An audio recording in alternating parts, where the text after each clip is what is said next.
More mindless musings of friends while I watch someone else suck at Dark Souls. I play these games on mute. Yeah, okay. So, You do it the Carol way. Ah, you played Knifey Spoony before. yeah. I've played games on mute before. I played a lot of P5 Royal on mute. I'd laugh if you played RE8 on mute. I wasn't scared in the slightest bit. I wasn't, and I didn't play it on mute. But I you wasn't at least scared of play 7. Go on. I wasn't scared of 7 the game. I mean, that's a scary game. Was it? Was it really?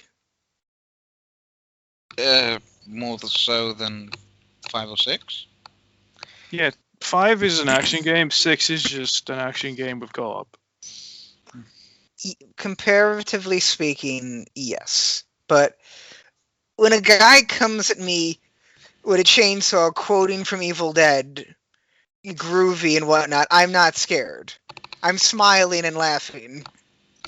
I mean, that's not necessarily true. If a guy did that in real life, you'd be running the fuck away. Obviously. But this is a video game. I know the difference between pretend and real life.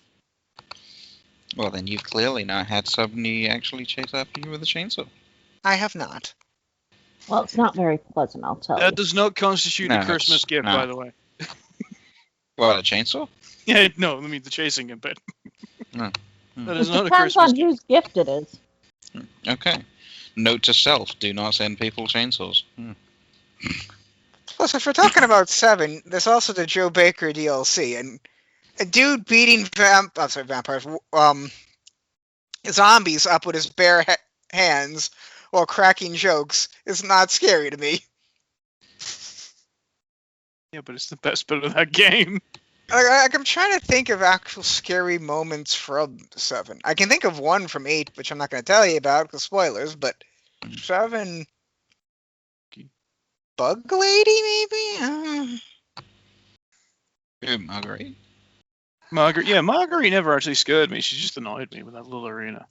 Yeah, she didn't scare me either.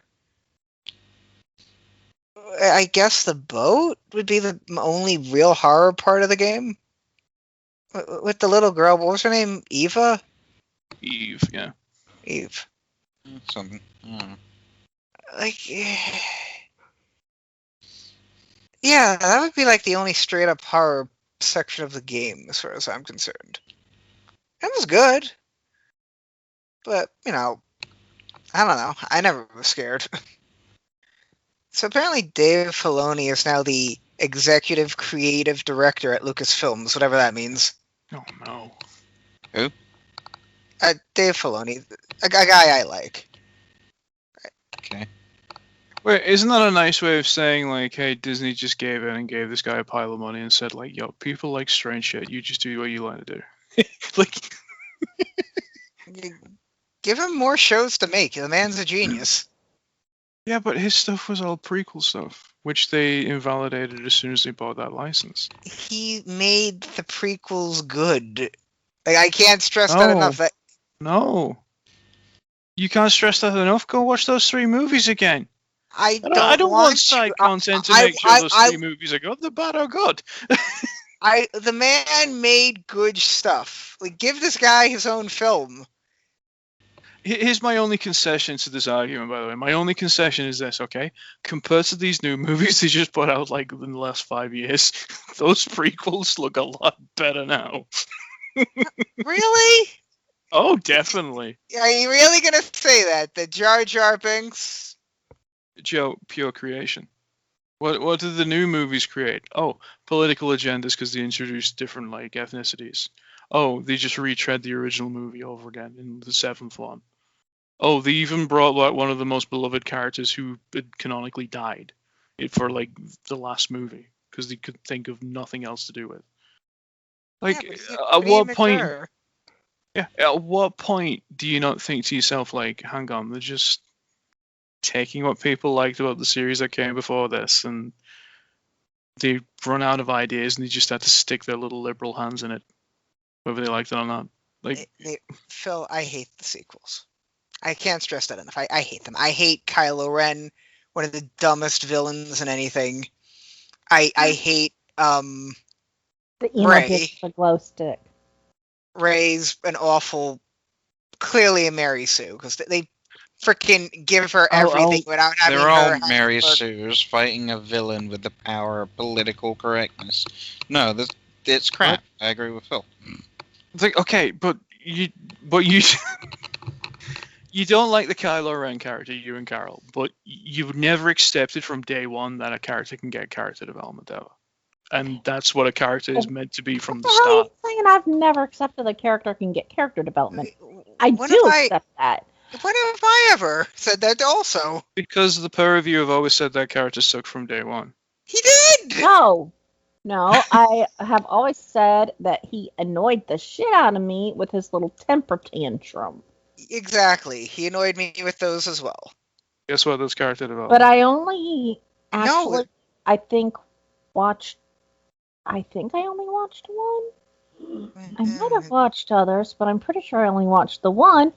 So I haven't really given a shit about character development because I just, nah. He doesn't get much better, Carol. Trust me. Star Wars was good back in the 70s. Yeah, I Yeah. agree.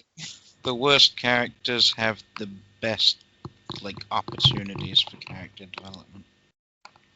Yeah, which is why they're a hallmark of worst characters, because they just never progress. They never get better, even though the ones that stick around the longest.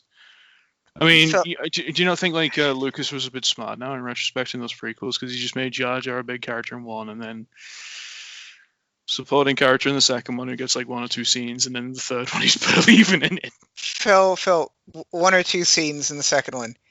He's the one responsible for Palpatine gaining power. He's a beloved character though. He basically creates the Emperor. I liked, Gotcha. but I was not like a massive fan of Star Wars back in 70s and 80s. I liked it. I saw all of them either at a drive-in theater or at an indoor movie theater. But I did see all of them When I was super in a young, public space. I used to like Darth Vader as a kid. I was even Darth Vader for Halloween when I was like in third grade. I loved Darth Vader. I thought he was cool. I think I kind of entered this whole movie series in like the wrong place, because I started at Empire Strikes Back when I was a kid, and that's like for everybody kind of one of the greatest movies ever created at this point. I mean, just the right amount of dog, just the right amount of John Williams music. It's never been top since. John Williams did extremely well with the soundtrack. It was Oh, the score is beautiful. perfect mood setting. It is His- beautiful. His music is amazing.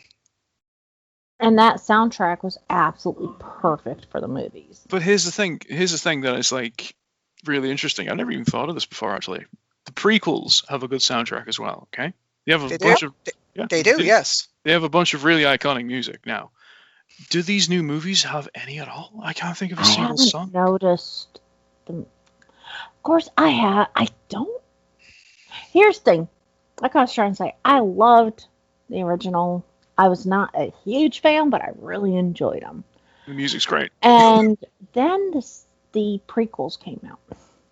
Mm. And I can remember taking my son to the first prequel. Phantom Menace, wasn't it? Yeah. Yes. And he was like 6 or so. He absolutely loved it. He was totally bonkers for it.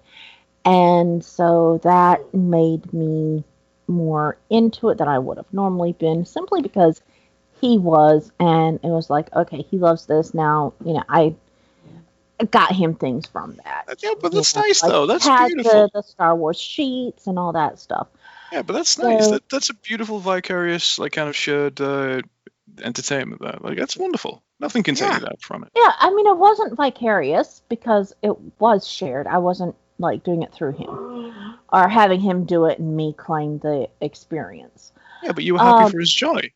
from Oh, experiencing that. absolutely. And that made me get into the Phantom Menace. But by the time the next one came out, he kind of lost his interest in Star Wars and was It about didn't going to help see the second the movie. second prequel was utter shit. Well, by then he just wasn't really that interested in it anymore. He was interested in other things. I did go to the theater to see it. Can't beat Went that with Yu-Gi-Oh! friends. Can we? And I kind of remember having gone to see it, but I don't remember anything that happened in it. Hayden Christensen talked about sand. And then, That second prequel movie is so bad, it is why I tell people I have only seen 4.5 Star Wars movies. I'm pretty sure is the third prequel the one where it's like there's the fight and they have Puppet Yoda like doing backflips and having a lightsaber fight with someone. Yes, yes. That's the I think- second. That's Two. yeah, this is the It's second really and third one. awesome. Okay, so all I can remember about one of the movies, not quite sure which one, was talking to my friend as we left the theater about Yoda hopping around, watching the Muppet hop around. And that was it. I'm not even certain if I watched the other two. Okay, I watched 2 and 3. I have since, and this is really bad, I have since actually gone and watched the second and third prequels, and I still don't remember a damn thing about them. I could not tell you anything at all that happened in the third one, and I can tell you just a couple minor things from the second one, and that's it. I don't Now I just want to remember see it. Yoda fight Kermit. exactly. That's what I'm trying to say. Like, even if you don't like that second one, that little green guy flipping around going, yeah, it's like the most fun thing ever. The fact that he's fighting Christopher Leone makes it better. Exactly. He's fighting Christopher Lee. So I don't even remember, and it's like so far as the sequels, I kind of remember some things from the first sequel. I remember she was on a desert planet and she found the little Rolly robot. We gotta hit I all the can story beats from A remember- New Hope. Keep going. I can remember the Millennium Falcon, and she gets assisted by a much older Harrison Ford. I mean, obviously, it's been what 30 40 years. something years, you Oh know? god, even It's like worse. 30 to 40 years, yeah. Yeah, long time. 78. I think 77, 78, somewhere around there. Was 83. A New Hope came out. I'm gonna When say A New Hope 35. came out, 83 35. was Or- when no, Return of 36. the It Jedi. was- Yeah. Return of the Jedi. I'm talking about A New Hope. It was 77 or 78, and that was my first recalling of seeing Harrison Ford. So just like that first movie, and then when did those sequels come out? The late 90s. 2015. No. Okay, thank you, Joe. I said sequels. Oh, So right. Okay. yeah, it had been almost 40 years since A New Hope to the sequel. So yeah, Harrison Ford, obviously changed a lot because we as humans do over such a period of time. And Unless you're Nick Cage. I just remember being kind of struck by how different he looked. I don't know. I was born a grumpy old man. I'm gonna die a grumpy old man. You're not even old. I'm old in spirit. Not really. Hmm. At all. No. Abrams should be banned from directing stuff. Or at least writing. Steven Spielberg is kind of a director I respect a great deal in hindsight. I mean, he made good movies, don't get me wrong, but he knew his limitations because he was famous for saying, I don't write my scripts. Now, he didn't necessarily follow this rule to the letter. He did occasionally write, but for most of his best movies, he did not write. He only directed. And the movies came out to be phenomenal. Abrams doesn't realize his limitations. He's not a great writer. He's a pretty good director, but he's not a good writer. And he always insists in some way being involved in the writing of any movie he's involved in. And the movie usually comes out poorly as a result. I think a really good bit of example for Abrams' career is like the first Star Trek that he made. Yeah. The third Star Trek movie that ironically was made by a Star Trek fan who had actually seen the TV show and kind of grew up with all that crap, right? Turned out it was pretty good. Like that Beyond movie might go down as like the last good Star Trek film. I know, it's weird. Yeah. Like, it's the best thing I can say about Star Wars. It got me into stuff like Star Trek and Babylon 5, which, in my opinion, were superior sci-fi series. You didn't get it like me, did you? Because I was in high school. I was like watching DS9 on TV, coming home on like Thursday nights at 6 o'clock. I mean, in the 90s. Okay. And? No, I mean, like, you didn't get that in your youth. You didn't watch like Next Generation. You didn't watch DS9. In his youth, you talk about it as if you're many years older than him, when it's really just 6 fucking days. I think what Phil's getting Listen at to is what he's saying. I think what Phil's getting at that we watch different shows that we like at different periods of time in our life. Exactly. Like, listen to what Joe's saying for jumping down my throat. Watching things at different times is just a normal thing, because it is. Just something about life that you just have to accept. Yeah. People have different experiences. I know, but like when it becomes It's just kind the of way a- you like a specified that standard. just sounded kind of funny. Like 'Cause it's you when literally are just like, what, 6 days difference? You say that you were in high school at the time as if Joe wasn't. Okay, you don't get it, do you? How have you not figured this out yet? Joe is living the life currently that I used to have when I was a kid. Okay, he has a family. He laughs because he hears this every single time that I bring it up, but it's basically the same thing every time. Okay, he has a family down by the shore where he goes on holidays and such at weekends and like that. Okay, I had that in the 90s. I've said this like 5 dozen times. Nobody seems to realize it yet. I know that. I've paid attention. I know this too. We have And you completely talk different about having childhoods. gone into Wales a lot, and Yeah. Did And weird things with sheep. And Yeah. Phil, we didn't exactly have different childhoods if you're basing it off of that, because I've been going down the shore all my life. Yeah. Okay. Yeah, I was gonna say, I didn't think that was a relatively new thing with Joe. Oh, buddy, did you have like arcades or anything down by the shore where you go down?